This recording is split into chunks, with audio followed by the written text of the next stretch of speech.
So if you want to follow along and you want the source code that I have here that I wrote, you can go here to Bitbucket, go to this link up here to bitbucket.com or .org and download the source code here. So when you get to Bitbucket, you'll see this vb.net tutorials and you can download it. All right, and the download link is going to be at the bottom right here. So once you click that, it's going to go to this download repository link. You go ahead and click that and then it'll download it to your computer. Okay, so for this video, I'm going to assume that you already know how to code. You already know a little bit about Visual Basic. You already know how to add images and that sort of stuff, and you know how to, get your way, add things to your class libraries and XAML.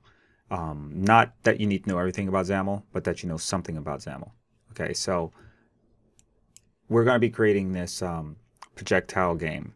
So we have a ship that moves around, probably left and right, and wherever the ship is able to shoot a laser.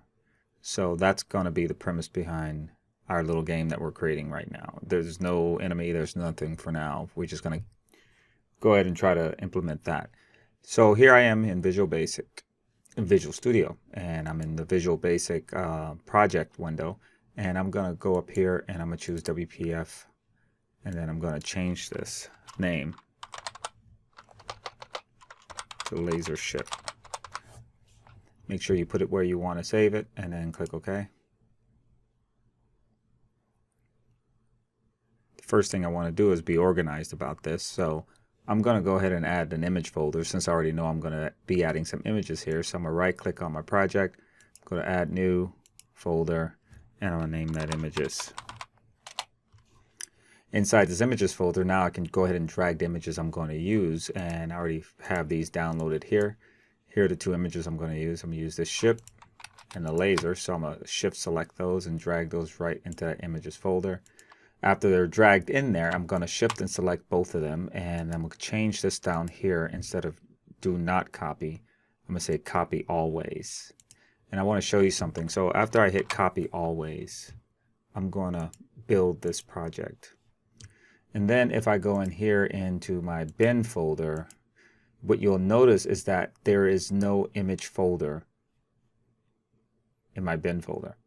And the bin folder, if you're not familiar with it, is what your application will look like when people run it outside of Visual Studio. It is the execution of your application, executable version of your application. So what we want to be able to do is we want to add this to our bin folder. So the way we do that is we're going to select both of these images.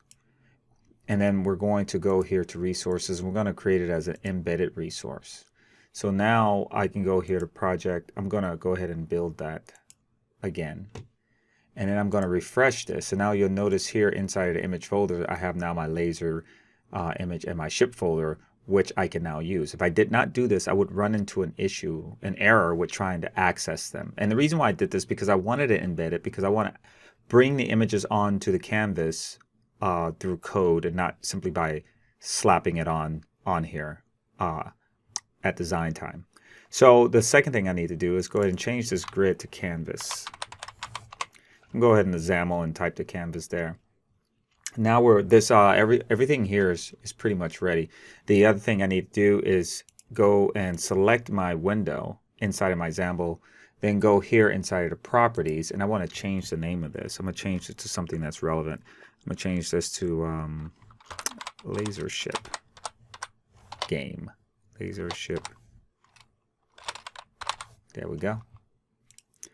All right, so now that's named that, and now I want to go ahead and name my canvas. And the reason why we're naming all of this because we're going to need access to these things. I like to name it this way so there's no confusion whether I'm selecting the main window or whether I'm selecting the canvas. As you can see, I can select it here, and I still get the same results. But sometimes you can make a mistake. So I like selecting it inside of the XAML and then going to the properties and then changing the name. So right now I have my canvas selected, and I'm going to change that to main canvas.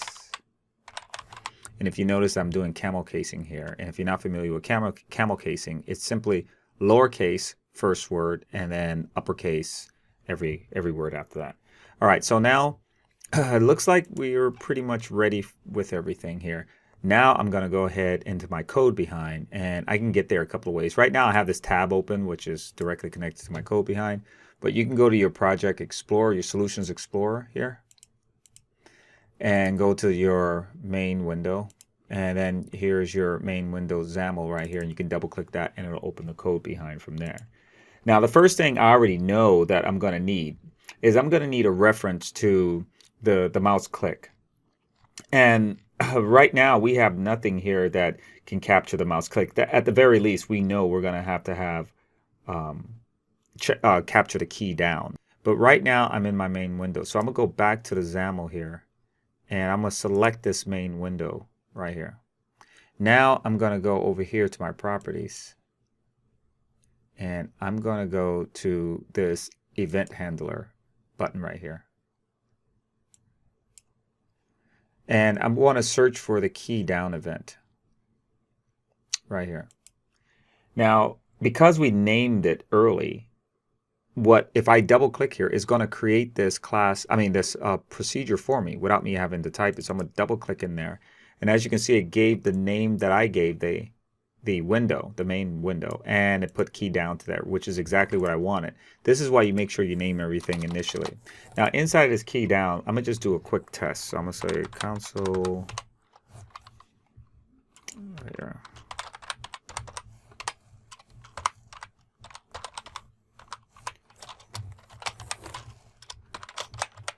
So on any key press, I probably should see something happen. Let's see what happens here. So every time I hit any key, you can see something being typed here. So it is capturing the key down, which is perfect, which is what our test was meant to do, is just tell us that we're at least capturing something.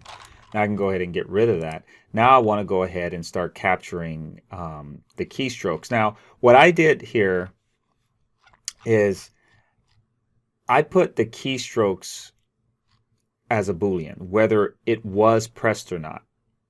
So I really did not capture the keys, and I'm gonna go ahead and paste this in here so you can see what I mean.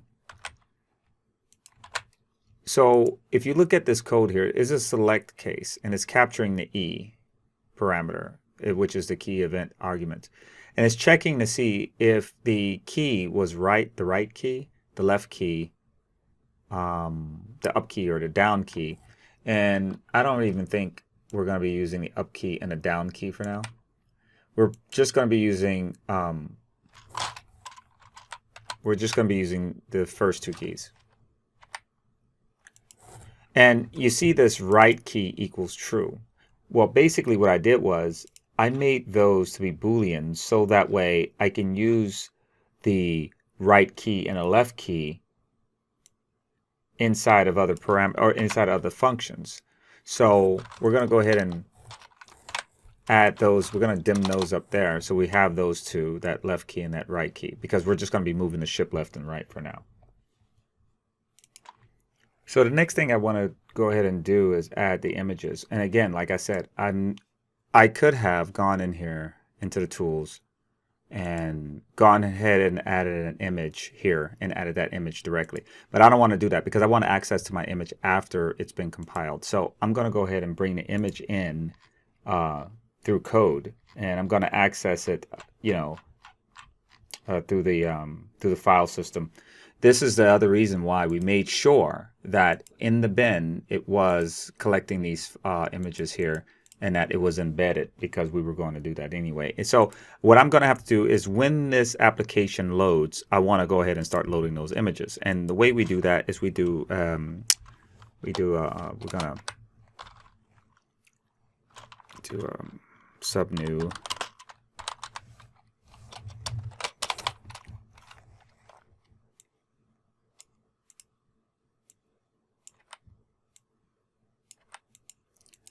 All right, so we have that there, and now we're going to go ahead and add our image. And this is how we set up an image. So I'm going to first go set image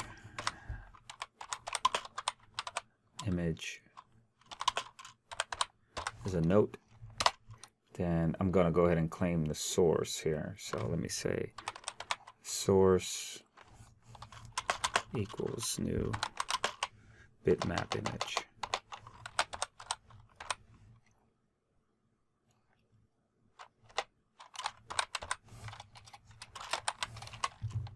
All right, so. And if you notice, I have not declared this yet on purpose. I want to show you something. So I have that source bitmap image. I'm going to say source dot begin. And if you do it this way, you won't get the IntelliSense because it doesn't really know what you're talking about. So let's do this. From here, since I already set that, I'm going to put my mouse over it. Then I'm going to put my mouse over this little light bulb. And then I'm going to go down to the second one, say generate field. And it will write that field up there for me based off of the context that I placed here. Now I can go ahead and go src.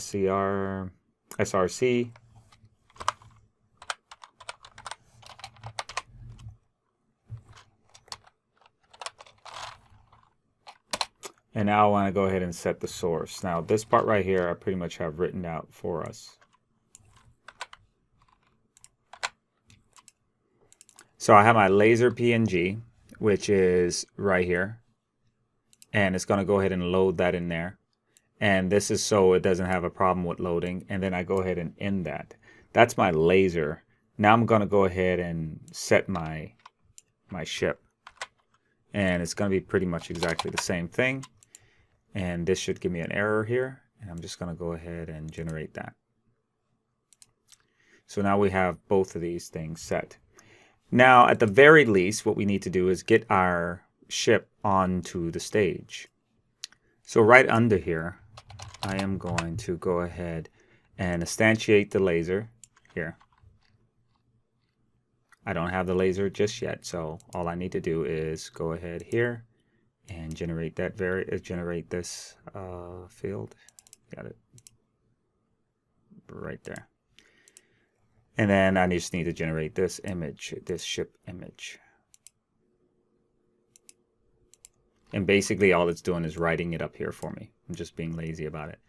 All right, so now I have this laser as an image, which hasn't been loaded yet. And then I have this image, this ship as an image, which I'm using, this is called with.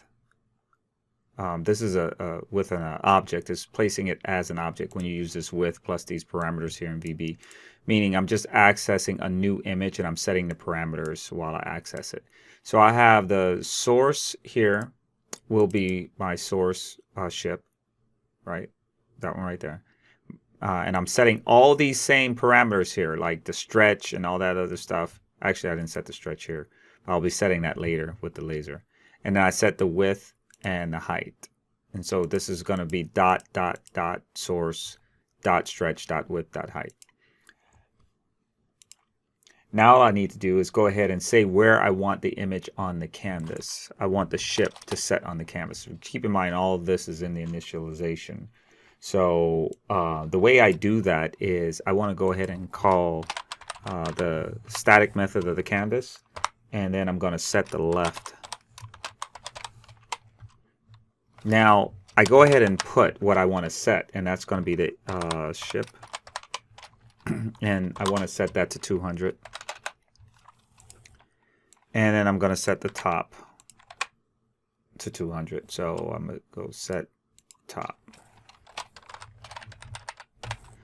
So you notice how I'm moving the ship around. I'm moving it by way of the canvas, not moving the ship directly. I'm allowing the canvas to move the ship. And so now all I have to do is I have to say main canvas. This is another reason we name that canvas, main canvas dot children. And we're going to say add. And we're going to add the ship.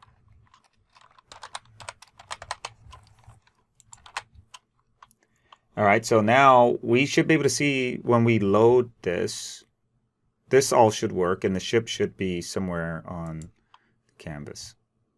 Run this. There we have it. We have our ship. Now what we want to be able to do is move that ship around. So we'll go ahead and stop that.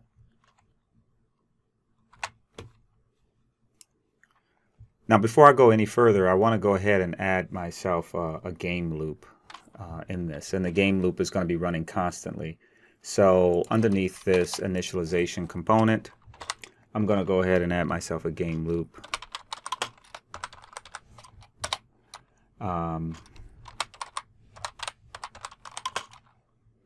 that's going to be a composition target.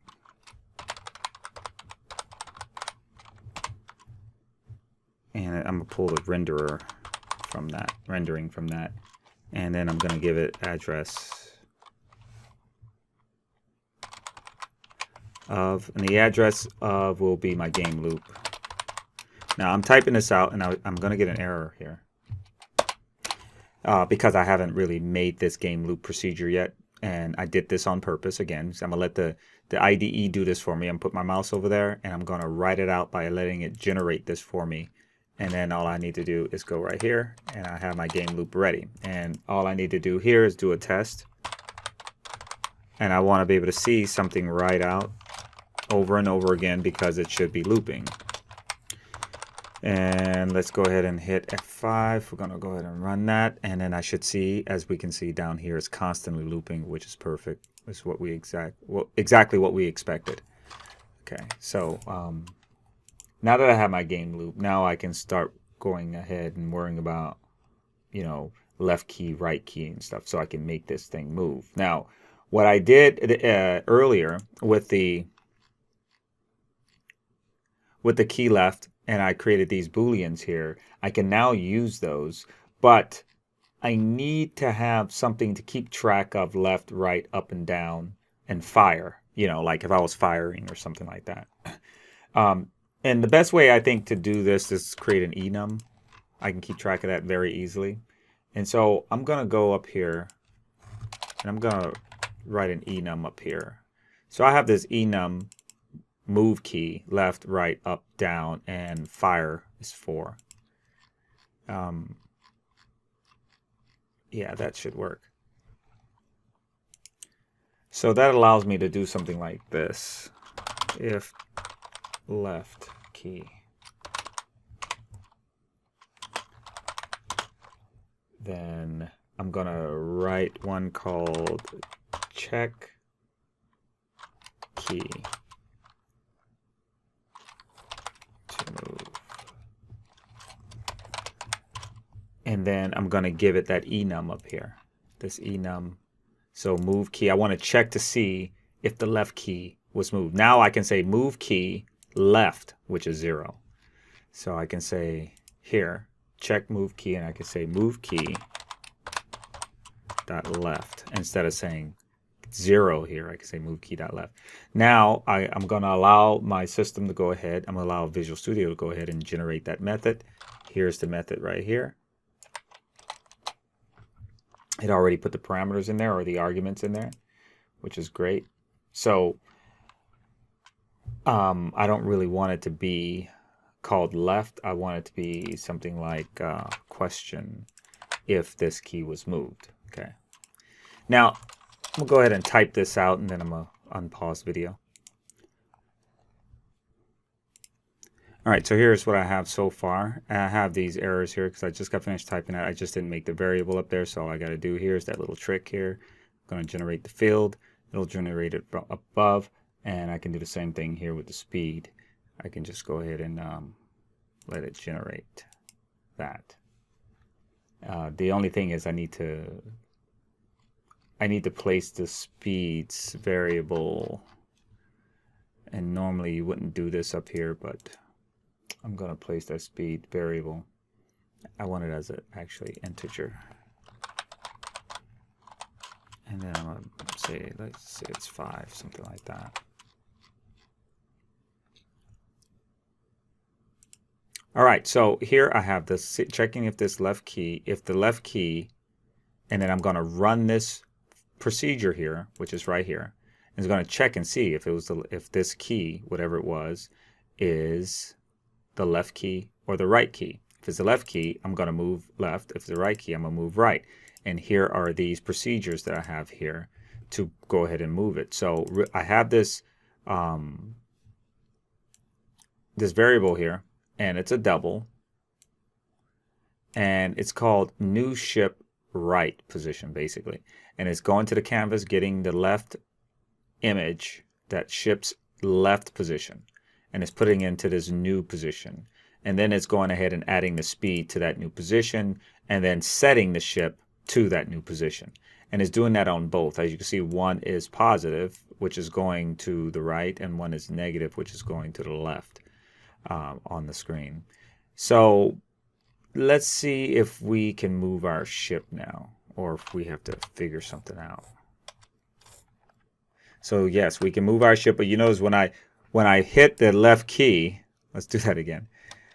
When I hit the left or the left key, it just keeps on going. It does not stop. And the reason why it's just the left key because I didn't put the right key here. So if I wanted the right key, all I need to do is go ahead and add that second part, that second if statement here. The right key. Now I can go ahead and run, and it can go right, and it'll keep on going until I hit another key. You see, it'll just stop after that. And the reason why it keeps on going, because number one, we have it in a loop, and number two, we have, that's when the key is up, right? When the key is up. I'm down. No, I'm sorry, when the key is down. Where is that? Right. So that's when the key is down. What we now want to be able to do is pretty much the same thing when the key is up. So I'm going to go back to my main window here, and I'm going to select my main window, and I'm going to go when the key up here, and I'm going to double click on that, and I'm going to get this key up event. And now I can go ahead and pretty much add the exact same thing for the key up. And then I'm going to go ahead and end that. So here I took left key and made it true, and here I took left key and made it false. So when the key is released, when it's up, it turns the left key to false, which goes over here, and it makes it false. So these only run when it's true in the loop. Okay. So now when we run it, we got a left side, right side, and it'll keep on going. And if you don't like that speed, you can always change the speed variable up here. So I can say that is 10. So that's much faster. So now what we want to be able to do is add the bullet. And first we're going to have our bullet here. We didn't spawn our bullet because we want to spawn our bullet only when a certain key is pressed. And what we can do here is we can go under space. We'll just put everything under the space bar. So underneath here, I'm going to put it as a space like that. Now under that space, I'm going to create something called make laser. Yeah. Okay, so I went ahead and put in the laser. So right here we have the key down, right? And inside of the key down, from what we had before, we had the left and we have the right.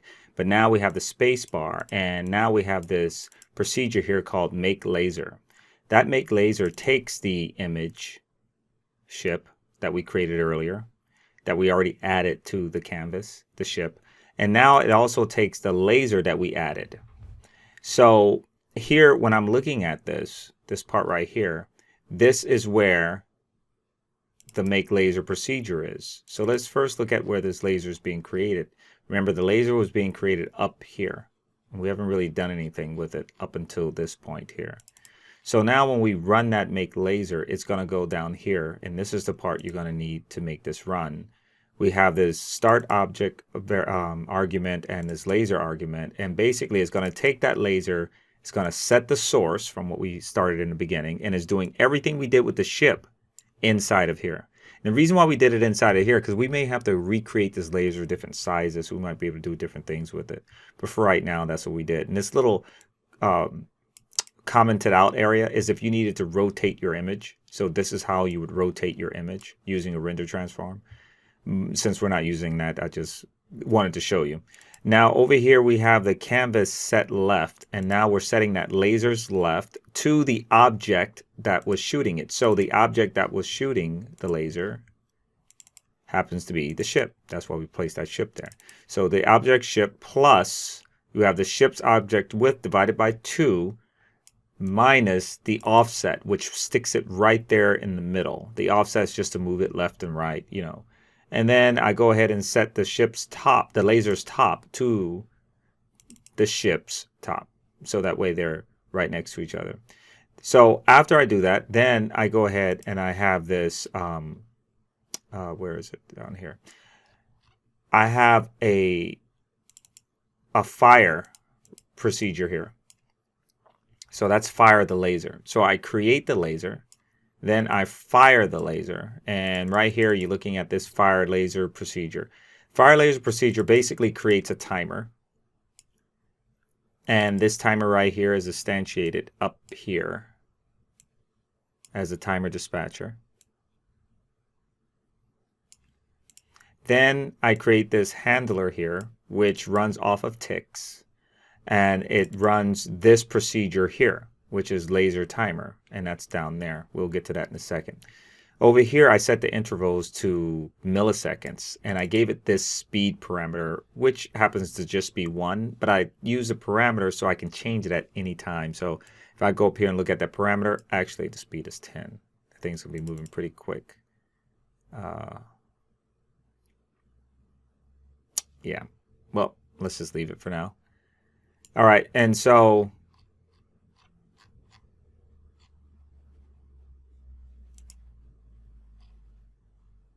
after that timer, let's see, we have that.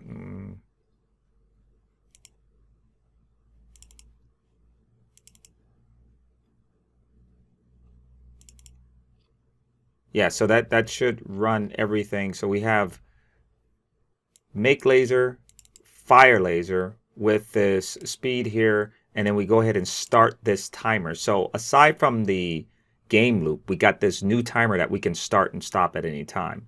So after that fires, we set a parameter called is fired ready. And right now, it starts off as true because when we go in here, you'll see that it does this firing. And what we want to do is say here, it's false because we don't want it to be able to fire again. So when I go to this is fire ready, you'll notice down here inside of my timer tick that I have this new laser position and I'm giving it the laser top plus minus the laser speed. Remember that laser speed we had up at the top. And that laser speed is going to actually make it go in a negative position, which is up on our canvas. So this new laser position is going to keep on reproducing this value and is going to go ahead and set that to the laser's set top here. Then we're going to ask the question, if this new position is less than 0, minus the height of the ship, actually probably should be minus the height of the laser.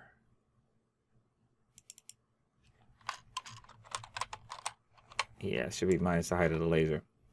Then we're going to go ahead and write to the console and we're going to stop that timer. And then we're going to remove the laser from the canvas. And then we're going to say, is fire ready is true. That means it's ready to fire again and is ready to add another one to the canvas. If not, it's just going to keep on running. So let's see what happens here. If I hit F5 and I hit the space bar, you can see that it stopped at space bar, but it never removed the laser. So let's see why that is. So I'm looking at this and looks like we need an if statement right here. Space bar. So if is fire ready, and then do that. So we're gonna say if it's ready. Then we do that. And I think that should. And the other thing, I need to set that laser speed. Without the speed, it can't really do anything. So yeah, so that laser speed needs to be set. This needs to set as true, and our offset is 20. That should solve our issue there. Okay.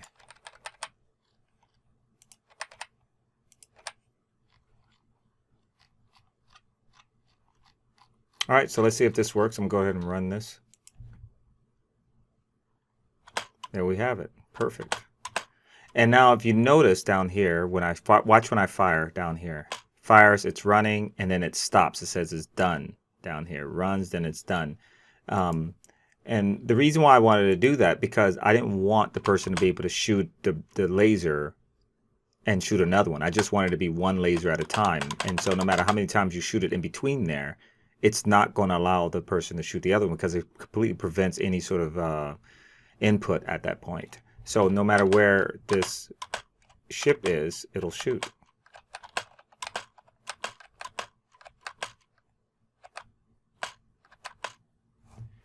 So there you have it. Alien ship that's moving around, start of your game, shooting a laser. Projectile motion. All right, I'll talk to you guys next time. Make sure you subscribe, make sure you share this video, and leave any comments that you have in the comment section below. All right, I'll see you guys next time.